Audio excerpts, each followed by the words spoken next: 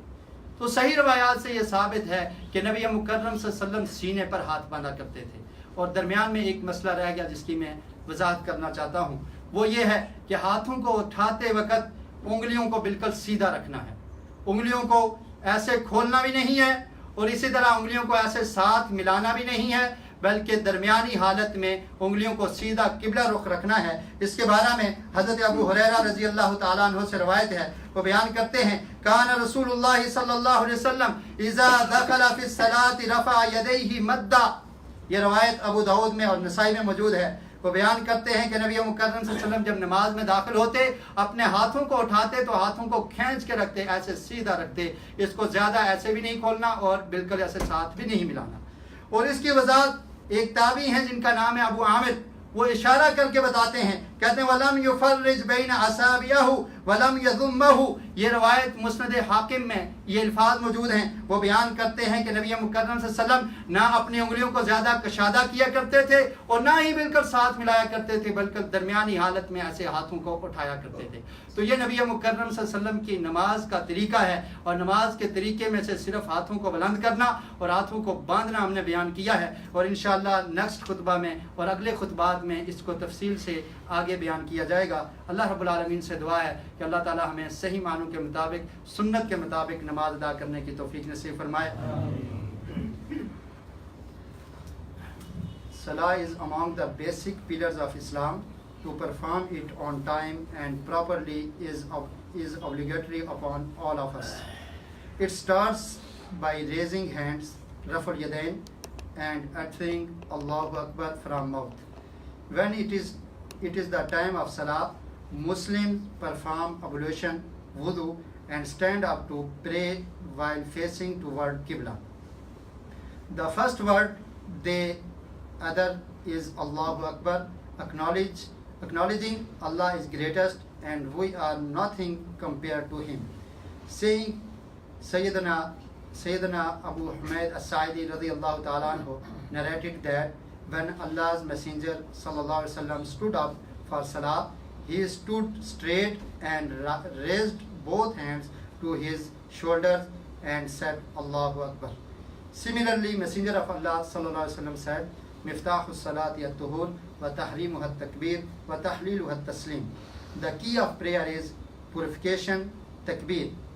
It means saying Allahu Akbar makes all acts which break prayer unlawful, and taslim makes all such acts lawful. To above hadith prove that Salah starts by saying Allahu Akbar while raising both hands. It is narrated by Abdullah bin Umar radiyallahu anhu in Sahih al-Bukhari, I saw Messenger of Allah sallallahu alaihi wasallam beginning Salah with uttering Allahu Akbar and raising hands to his shoulders. Raising hands while saying takbir or raising hands first and then saying takbir, both are okay. While raising hands, keep the fingers straight, neither close them nor open them wide. Simply keep them upright and at normal width.